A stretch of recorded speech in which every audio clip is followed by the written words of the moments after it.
Sir sorry sir, நான் அது mistake சரி பண்ணிக்கிறேன். சாரி சார், மன்னிச்சுக்கோங்க சார். தண்ட கர்மாந்தத்தெல்லாம் வேலைக்கு வச்சா என்ன இப்படிதான் சார் கேள்வி கேட்பீங்க. எனக்கு தெரியுது, அவளுக்கு தெரிய மாட்டேங்குது. சாரி, அவங்களுக்கு தெரிய மாட்டேங்குது.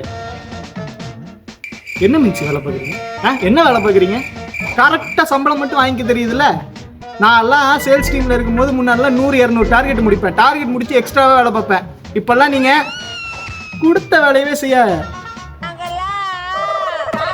இப்ப நீ மேனேஜரா இருக்கும் இவ்ளோ பேசுறல, நீ சேல்ஸ்ல இருக்கும்போது 2 கம்பெனி தான் இருந்துச்சு. அதனால எல்லா கஸ்டமர்ஸும் உங்ககிட்ட வந்து வாங்குனாங்க. ஆனா இப்போ மூளைக்கு 2 கம்பெனி இருக்கு. இப்போ நாங்க போய் வித்தா கூட அவங்க வாங்க மாட்டானுங்க. நான் இன்டர்நெட், சோஷியல் மீடியா எல்லாத்துலயும் அவங்க ரிவ்யூ பார்த்துட்டு தான் வருவாங்க. நீ கொடுக்குற ஆஃபர் மயிருக்கு அவங்க வந்து நேரா உங்க ஷோரூம்ல தான் வந்து நிற்பானுங்க. அவங்ககிட்ட தான் வந்து சேல்ஸ் பண்ணுவாங்க. மென்சி உங்களதான். சாரி.